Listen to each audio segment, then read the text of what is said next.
ओम शांति।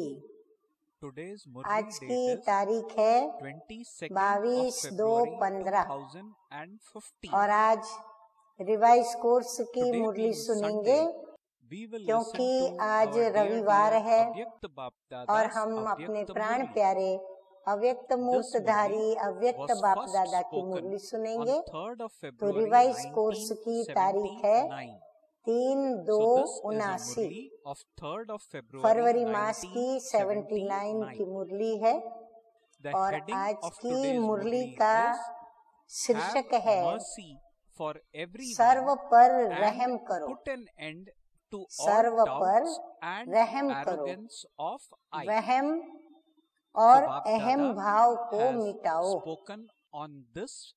वहम और अहम भाव को मिटाओ। बाप दादा सभी बच्चों को संपन्न स्वरूप विश्व कल्याणकारी रूप में देख रहे हैं। वर्तमान समय अंतिम स्वरूप व अंतिम कर्तव्य हम ब्राह्मणों का क्या है? तो बाबा कहते हैं कि विश्व कल्याण का ही है। इस अंतिम स्वरूप में स्थित रहने के लिए हर एक ब्राह्मण यथाशक्ति पुरुषार्थ कर रहे हैं। तो बाबा कहते हैं कि लक्ष्य सबका एक ही विश्व कल्याण करने का ही है, लेकिन अभी तक स्व कल्याण में ही लगे हुए हैं।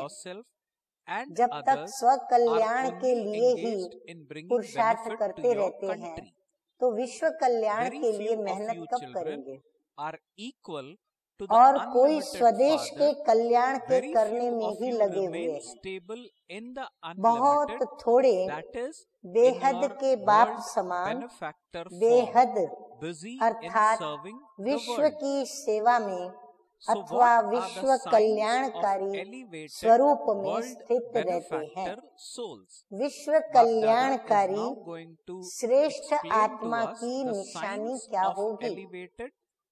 अभी हम बच्चों को दर्पण में अपना मुखड़ा देखना होगा, अपना चार्ट चेक करना होगा कि हमारे अंदर बाबा जो चिन्ह बता रहे हैं, लक्षण बता रहे हैं, वो कहाँ तक है। अब बाबा बता रहे हैं नंबर 1 विश्व कल्याणकारी जानते हैं कि समय कम है और कार्य महान है, इसलिए विश्व कल्याणकारी हर सेकंड व संकल्प विश्व कल्याण के प्रति ही लगाएंगे, व्यर्थ बातों में नहीं जाएंगे। दूसरा, तन मन और प्राप्त धन सदा विश्व सेवा में अर्पण करेंगे। बहुत सरल शब्दों में बाबा ने बातें बताई है। नंबर 3 है उनके मस्तक और नैनों में सदा विश्व की सर्व आत्माएं स्मृति व दृष्टि में होंगी। इन अप्राप्त आत्माओं को भी तृप्त आत्मा कैसे बनाएं, भिखारी आत्माओं को संपन्न कैसे बनाएं। भिखारी माना जो सुख शांति आनंद प्रेम आशीर्वाद आदि आदि आदि जो मांगती रहती है। तो ऐसी वंचित हुई आत्माओं को संपर्क और संबंध में कैसे लाएं? दिन रात बाप के द्वारा शक्तियों का वरदान लेते हुए सर्व को देने वाले दाता होंगे। नंबर 4 बाबा उनका लक्षण बता रहे हैं, अपना भी चार्ट चेक करते चले जाएं। वे अथक होंगे, निरंतर सेवाधारी होंगे। प्रोग्राम से सेवाधारी नहीं कि जब हमको प्रोग्राम मिले तब सेवा करें, प्रोग्राम नहीं तो बस फिर आराम फरमाएं, अलबेले होके चले, बचपने में चले, टाइम वेस्ट करें, नकारात्मकता में जाएं, नहीं, वो अथक और निरंतर सेवाधारी होंगे। सेवा के बिगर उनको चैन नहीं आएगा। एक सेवा पूरी हुई तो दूसरी सेवा का पहले से ही इंतजाम करके रखेंगे। तो प्रोग्राम से सेवाधारी नहीं, लेकिन सदा एवर रेडी ऑलराउंडर होंगे और ऑलराउंडर सेवा करेंगे। ऐसे नहीं कि ये सेवा तो मैंने कभी की ही नहीं है, मैं कैसे करूं, ये सेवा का मुझे पता नहीं है, मुझे ज्ञान नहीं, मुझे अनुभव नहीं, मुझे ये करनी आती नहीं। नहीं, अगर नहीं आती है तो करना सीखेंगे, अगर नॉलेज नहीं तो नॉलेज लेंगे, अगर कभी की नहीं तो अनुभवियों से वो अनुभव लेकर के करेंगे। इस प्रकार वो ऑलराउंडर होंगे।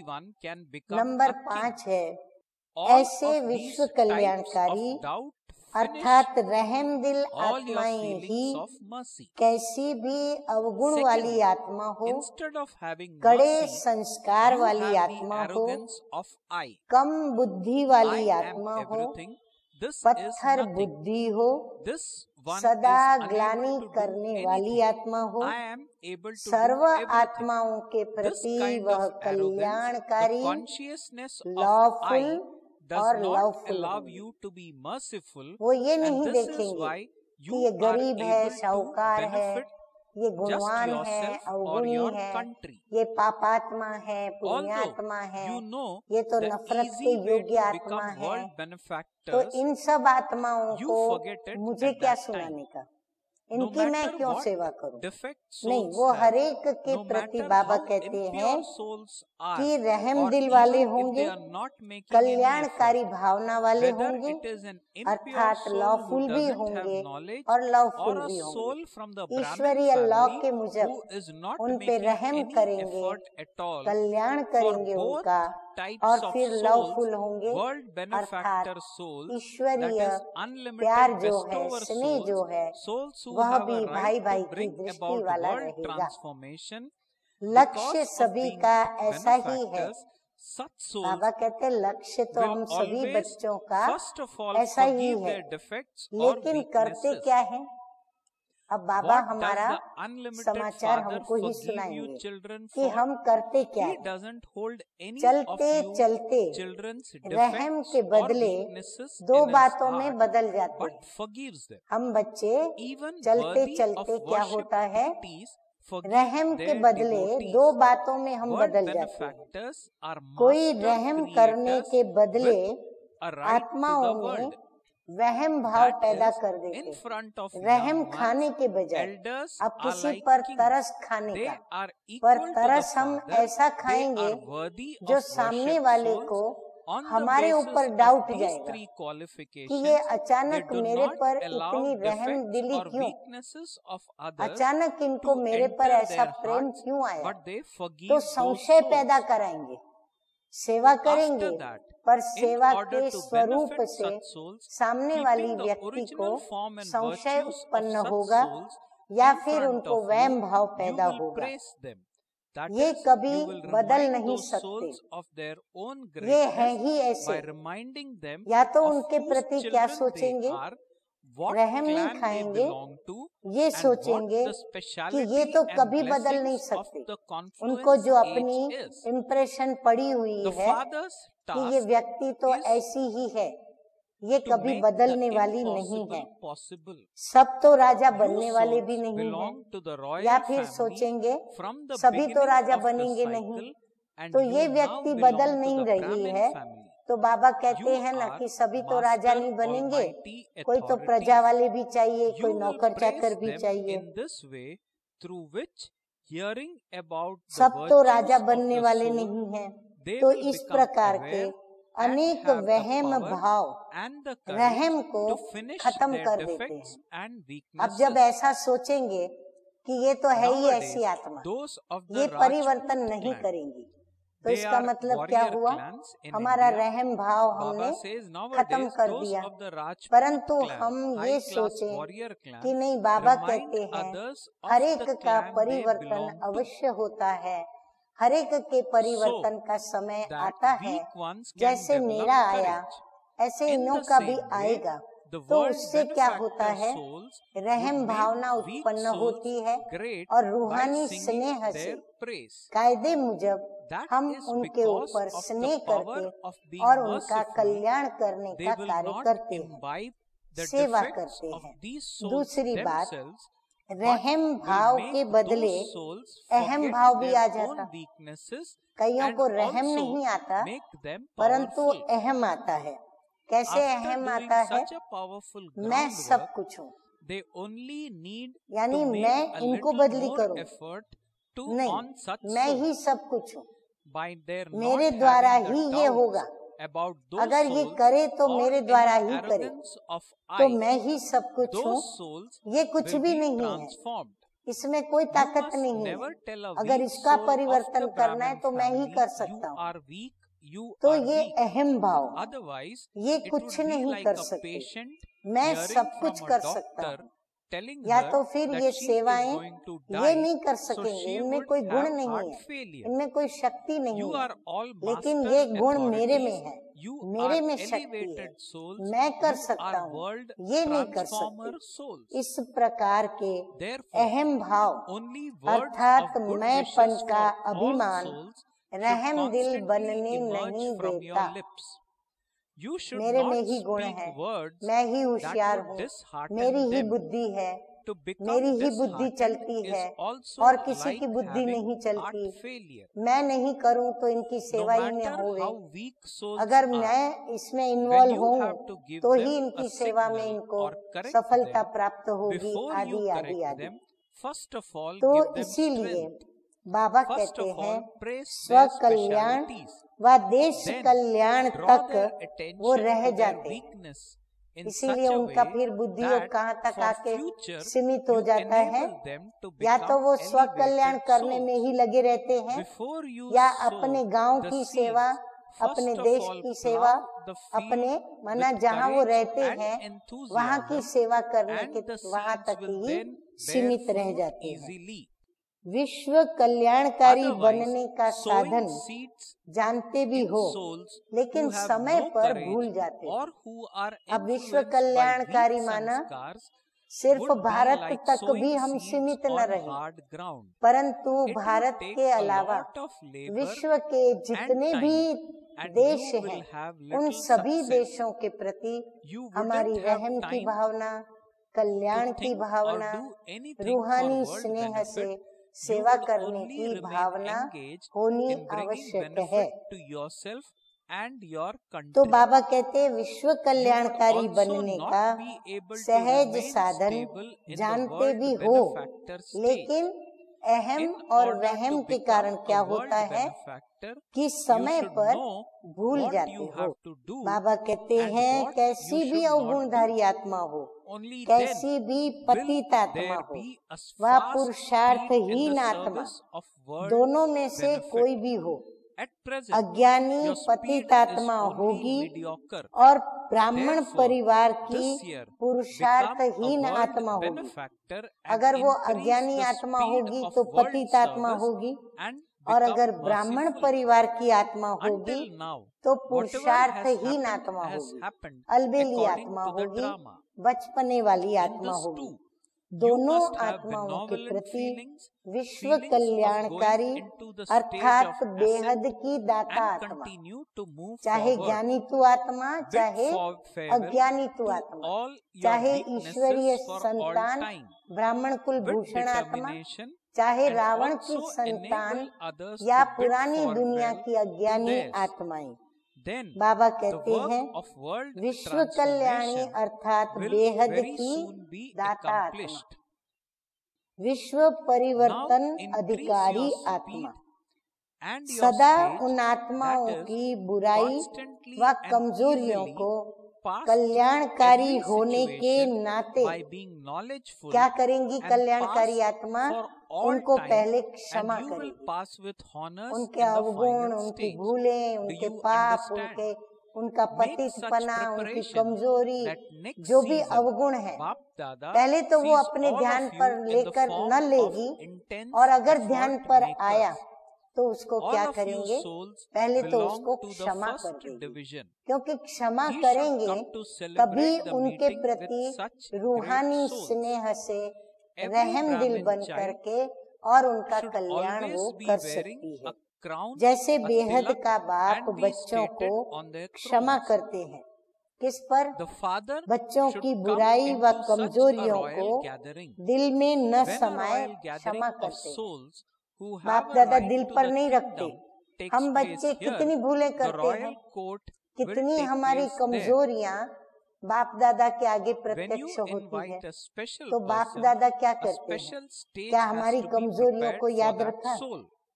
कभी बाप दादा ने कमजोरियों को याद रखते हुए हम बच्चों को प्यार न किया हो, ऐसा हुआ? क्या कभी बेहद के बाप दादा ने हमारे अवगुणों को, बुराइयों को देखा और हमको रूहानी स्नेह न दिया हो, रूहानी पालना न दी हो, ऐसा हुआ?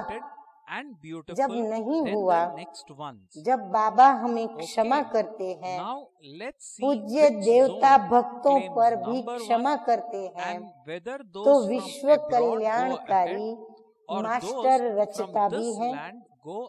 तो बाबा कहते हैं आप भी क्या हो?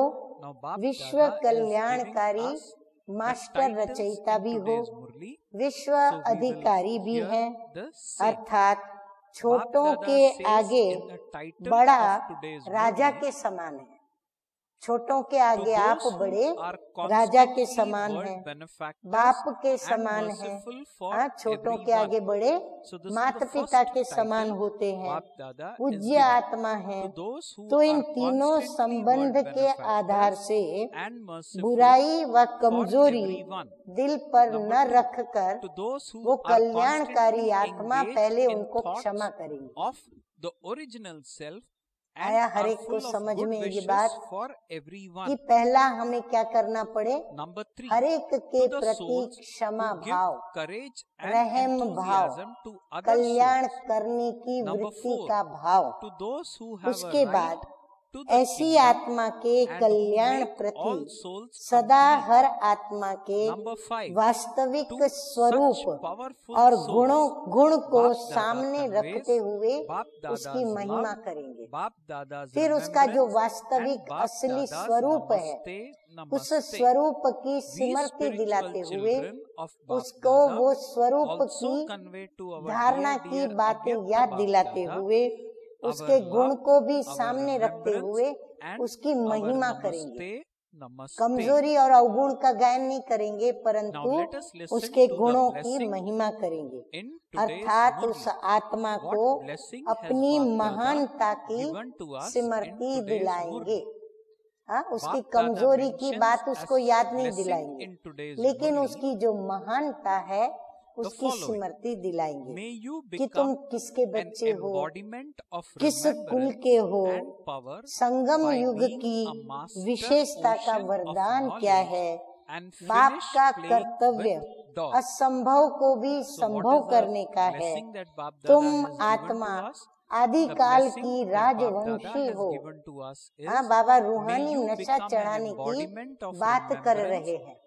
बाबा कहते हैं ऐसा महिमा का ज्ञानामृत असली पिलाओ उनको, जो उनका वास्तविक स्वरूप है।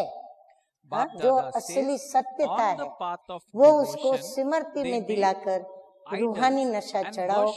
तुम आत्मा आदिकाल की राजवंशी हो, अब तुम ब्रह्मावंशी हो, मास्टर सर्वशक्तिमान हो। इस प्रकार की उसके आगे महिमा करेंगे, जिससे वह आत्मा क्या होगा?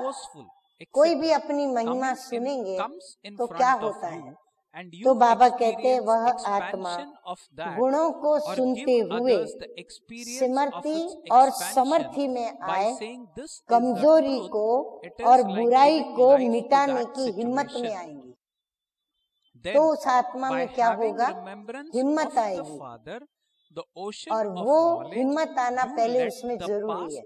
जब हिम्मत आएगी तब तो बाप से संबंध जोड़ के मदद लेगी। अगर उसमें हिम्मत ही न आए तो बाप से वो मदद कैसे लेगी और कमजोरियों को वो कैसे मिटाएगी? तो जैसे आज की दुनिया में राजपूत वंश वाले अपने वंश की स्मृति दिलाते तो कमजोर में भी हिम्मत आ जाती। बाबा कहते हैं राजपूत वंश वाले जो होते हैं ना, वो क्या करते हैं? राजपूत जो होता है उनको अपने वंश की स्मृति दिलाते हैं कि राजपूत कैसा होता है। वो कभी हार नहीं खाता, वो सदा युद्ध के लिए तैयार रहता है और मरते दम तक वो युद्ध करता है, पर मरेगा पर हारेगा नहीं। तो इस प्रकार वो सुनाने से उनमें हिम्मत आ जाती है। ऐसे विश्व कल्याणकारी कमजोर आत्मा को भी महिमा से वो महान बना देंगे, अर्थात अपनी रहम दिल की शक्ति से स्वयं तो उसके अवगुण धारण नहीं करेंगे, लेकिन उसको भी अपने अवगुण विस्मृत कराए समर्थ बना देंगे। अगर वो रहम दिल का भाव नहीं रखेंगे, उसको वो स्मृतियाँ नहीं दिलाएंगे, उसकी महिमा उसको नहीं बताएंगे, उसकी महिमा का गायन नहीं करेंगे, तो बाबा कहते हैं वो उनके संस्कारों के वश हो सकते हैं। 36 years परंतु अगर बाबा कहते हैं ऐसा लॉ मुजब, कायदे मुजब, विधिवत, यदि उनको असली स्वरूप की स्मृति, असली गुणों की स्मृति, असली कुल की स्मृति, किसके बच्चे हो, किस कुल के हो, आदि काल में क्या थे, फिर मध्य काल में पूज्य स्वरूप कैसे रहे, ये सब स्मृति दिलाने से उनके अवगुणों को मिटाने की उनमें हिम्मत तो भरेंगे, परंतु उनमें उनके अवगुण को विस्मृत कराए और उनको समर्थ बना देंगे। ऐसे समर्थ धर्मी बनाने के बाद ऐसी आत्मा प्रति थोड़ी सी मेहनत करने से पहले उनकी धर्मी तैयार करेंगे।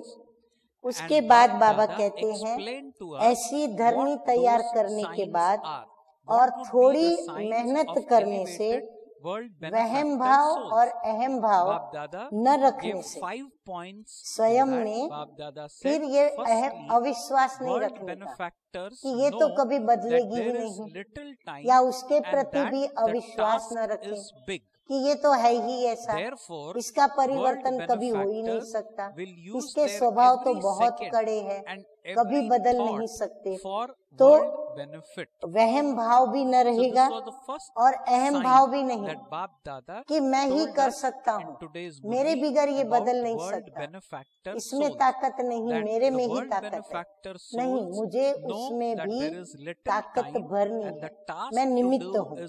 तो ऐसी आत्मा भी बाबा कहते हैं परिवर्तन हो जाएगी। कभी भी ब्राह्मण परिवार में कमजोर आत्मा को तुम कमजोर हो, तुम कमजोर हो नहीं कहना। किसी ब्राह्मण परिवार में भी किसी आत्मा को तुम्हारे में तो ये गुण है ही नहीं, तुम्हारे में ये गुण कभी आ ही नहीं सकता, आएगा ही नहीं, तुम्हारे में ये शक्ति ही नहीं है, तुम कभी ये शक्ति धारण कर सकोगे भी नहीं, तुम बड़े कमजोर हो, तुम बड़े अवगुणी हो, तुम्हारे अंदर तो ये खराबी है, वो खराबी है, तुम ऐसे हो, तुम वैसे हो। बाबा कहते हैं ऐसा नहीं कहना, नहीं तो जैसे शारीरिक कमजोर आत्मा अगर डॉक्टर द्वारा सुने कि मैं तो मरने वाली हूँ तो हार्ट फेल ही हो जाएगा, हाँ, डॉक्टर का काम क्या है? उनके अंदर होप पैदा करना, मरने वाले में भी होप पैदा करना, जीने का। तो बाबा कहते हैं मरने वाली हूँ ऐसा डॉक्टर से सुने तो हार्ट फेल ही हो जाएगा। ऐसे आप सब भी मास्टर अथॉरिटी हो, श्रेष्ठ आत्माएं हो, विश्व परिवर्तक हो। आप लोगों के मुख से सदैव हर आत्मा के प्रति शुभ बोल निकलने चाहिए। दिल शिकस्त बनाने वाले बोल नहीं, दिल शिकस्त बनना भी हार्ट फेल होना है। चाहे कितना भी कमजोर हो, उसको इशारा भी देना हो, शिक्षा भी देनी हो, तो पहले उसको समर्थ बनाकर फिर शिक्षा दो। पहले उनकी विशेषता की महिमा करो। कैसे समर्थ बनाए वो बाबा विधि सिखला रहे हैं कि पहले उनकी विशेषता की महिमा करो ताकि वो समझे कि मैं कर सकता हूँ। ये तो मेरा अपना गुण है, संस्कार है, मेरा असली स्वरूप है, मैं क्यों नहीं कर सकता हूँ। तो उसमें हिम्मत आएगी। फिर उसको आगे के लिए और भी श्रेष्ठ आत्मा बनने का साधन कमजोरी पर अटेंशन ड्यूटी से उसको दिला। पहले धरनी पर हिम्मत और उत्साह का हल चलाओ, फिर उनमें बीज डालो, तो सहज ही बीज का फल निकल आएगा। नहीं तो हिम्मतहीन कमजोर संस्कार वशात्मा अर्थात कलराठी जमीन में बीज डालते हैं, इसलिए मेहनत और समय ज्यादा लगता है और सफलता भी कम मिलती है। तो विश्व कल्याण के कार्य में सोचने व करने की फुर्सत नहीं मिलती। स्व कल्याण या देश कल्याण में ही लगे रहते हैं। विश्व कल्याणकारी स्वरूप में वे स्थित नहीं हो सकते। तो विश्व कल्याणकारी बनने के लिए क्या करना है और क्या नहीं करना है, ये जानना, तभी विश्व कल्याण की सेवा की गति तीव्र हो सकेगी। अभी मध्यम गति है, इसलिए इस वर्ष में विश्व कल्याणकारी स्थिति की विधि द्वारा विश्व कल्याण के सेवा की गति को तीव्र बनाओ, रहम दिल बनो। अब तक जो कुछ भी चला, ड्रामा अनुसार जो चलता था वो चला, वहाँ भी निश्चय रखो। इससे भी आगे के लिए कल्याण की भावना ले, चढ़ती कला की भावना लेकर अब आगे बढ़ो। कमजोरियों को सदा के लिए संकल्प के द्वारा विदाई दो और विदाई दिलाओ, तो विश्व परिवर्तन का कार्य तीव्र गति से सहज हो जाएगा। स्पीड और स्टेज को बढ़ाओ, अर्थात हर बात को नॉलेजफुल समर्थ स्थिति के द्वारा सहज पास करो और सदा पास हो जाओ, तो फाइनल स्टेज पर पास विथ ऑनर हो जाएंगे। समझा? ऐसी तैयारी करो जो दूसरी सीजन में बाप दादा सबको तीव्र पुरुषार्थी के रूप में देखे। सभी आत्माएं फर्स्ट डिवीजन वाली आत्माएं हो, तो ऐसी महान आत्माओं का मिलन मनाने आए। हर ब्राह्मण बच्चा सदा ताज, जिम्मेवारी का ताज, तिलक, भविष्य का राज्य तिलक और तख्तधारी, अपने दोनों ही तख्तधारी ऐसी राज्य सभा में, हाँ, बाप दादा का दिल तख्तधारी ऐसी राज्य सभा में तब बाप आए। अब यहाँ राज्य अधिकारी सभा बनेगी, तब वहाँ राज्य दरबार लगेगी। हाँ, जब यहाँ स्व पर राज्य करने वाले अधिकारी, बाप दादा के दिल तख्तधारी, स्व समर्थी के तिलकधारी, और फिर बाबा कहते हैं जिम्मेवारी के, विश्व कल्याण की जिम्मेवारी के ताजदारी। जब यहाँ ऐसी सभा बनेगी तब वहाँ भविष्य में राज्य दरबार लगेगी। निमंत्रण दिया जाता है तो विशेष आत्माओं के लिए विशेष स्टेज तैयार करनी पड़ती है। हाँ, जब हम कोई विशेष वीआईपी को वीवीवीआईपी को बुलाते हैं तो स्टेज भी हमें उनके अनुरूप तैयार करनी पड़ती है। तो बाप दादा को भी फिर आने का तुम निमंत्रण देते हो तो हर एक प्रैक्टिकल संपूर्ण स्टेज तैयार करेंगे तब तो बाप दादा आएंगे। हाँ, नेक्स्ट टाइम बुलाते हो बाबा को तो पहले ऐसी स्टेज तैयार करो। इसीलिए हर एक दो से श्रेष्ठ व सुंदर स्टेज तैयार करो। अच्छा, अब देखेंगे कौन सा जोन नंबर 1 जाता है। विदेश आगे जाता है या देश आगे जाता है।